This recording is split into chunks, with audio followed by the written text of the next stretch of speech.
नमस्कार मित्रांनो, ठरलं तर मग या मालिकेच्या पुढील काही येणाऱ्या भागात आपल्याला असं पाहायला मिळणार आहे.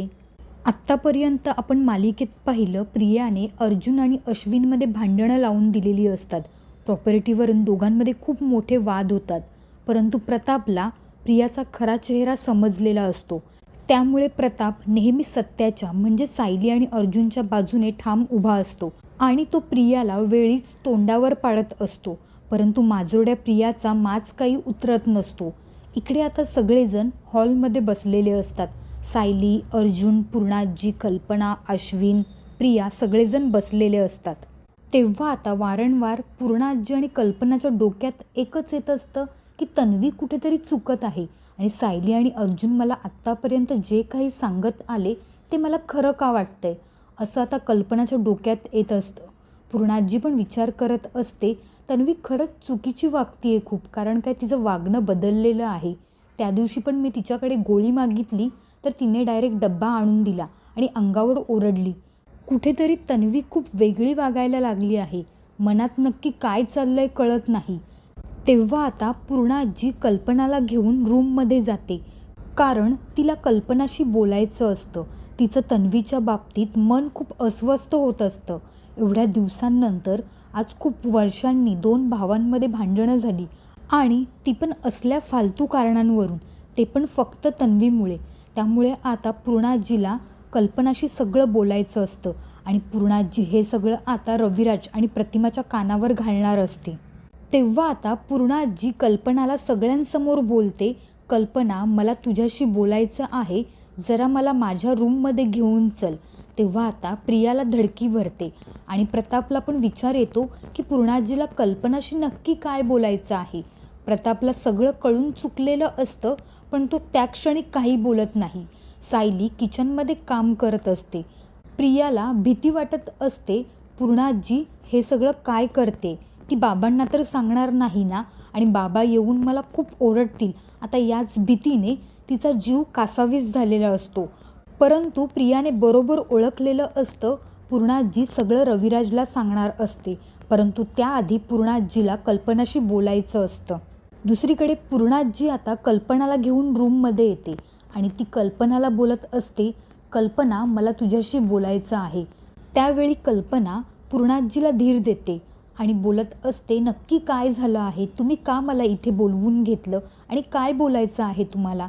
तेव्हा आता पूर्णाजी बोलते, त्याच विषयावर ज्या विषयावरनं अर्जुन आणि अश्विनमध्ये भांडणं झाली, मला त्याबद्दलच तुझ्याशी आणि रविराज बरोबर सुद्धा बोलायचं आहे.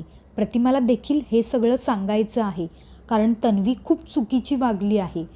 पूर्णाजी कल्पनाला जवळ बसवते आणि ती कल्पनाला विचारत असते, कल्पना मला एक सांग, तुला पण तन्वीचं वागणं कुठेतरी खटकतं का? मी माझ्या मनातलं सांगते, कारण मला तन्वी खूप चुकीची वाटते आणि कुठेतरी मला सायलीचं वागणं योग्य वाटतं. आता मात्र कल्पनाला देखील पूर्णाजी जे काही बोलत आहेत तिचं म्हणणं सगळं पटलेलं असतं, कारण तन्वी खरंच खूप चुकीची वागत असते. तेव्हा कल्पना पूर्णाजीला बोलते, पूर्णाई तुम्हाला जे काही वाटतं ना ते योग्य वाटतं आणि मलासुद्धा असं वाटतं की तन्वी खूप चुकीची आहे आणि सायली बरोबर आहे. अर्जुन आणि सायली त्यांच्या जागी बरोबर आहेत, परंतु तन्वी घरामध्ये भांडणं लावून देण्याची कामं करते, हे मला कुठेतरी पटत आहे.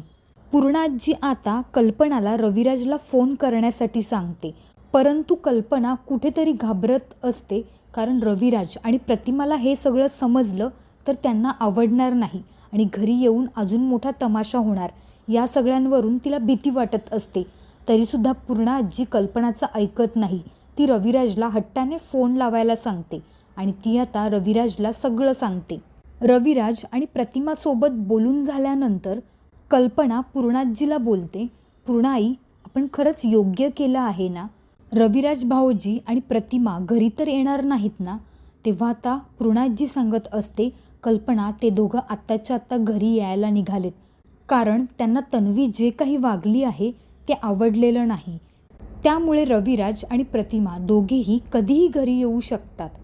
आता दुसरीकडे हॉलमध्ये प्रताप बसलेला असतो. प्रिया देखील हॉलमध्ये असते. सायली किचनमध्ये काम करत असते. अर्जुन ऑफिसची तयारी करत असतो आणि अश्विन देखील ऑफिसला जाण्यासाठी निघालेला असतो. तेवढ्यातच समोर रविराज आणि प्रतिमा दिसतात. आता दोघांना पण दारात पाहिल्यानंतर प्रियाच्या पायाखालची जमीन सरकती.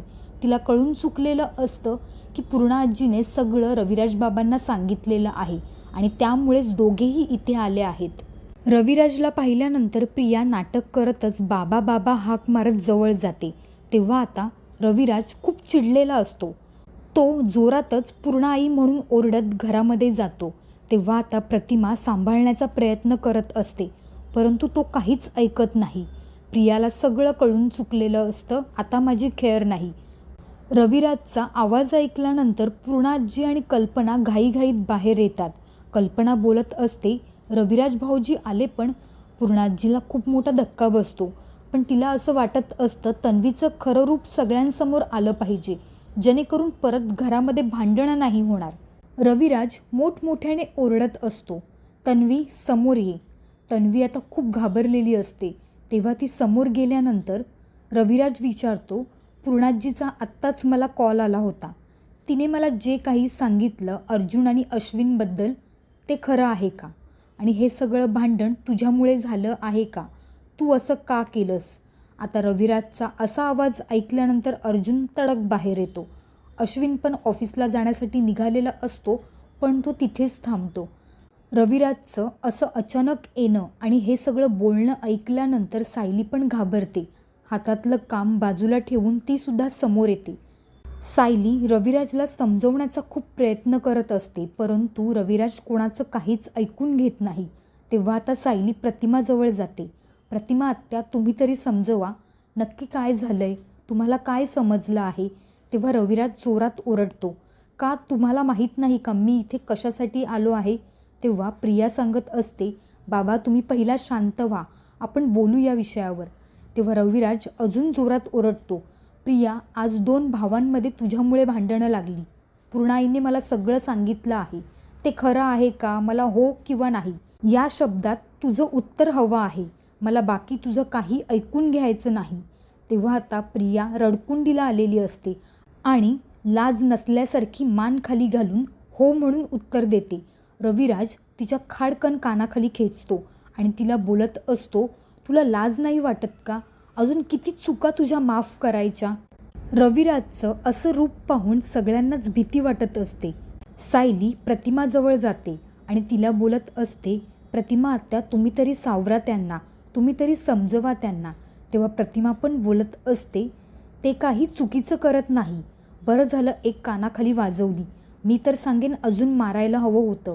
आजपर्यंत या 2 भावांमध्ये कधीच भांडणं पाहिली नाही. ती फक्त या मुलीमुळे झाली. मला पूर्णाईने सगळं सांगितलं आहे.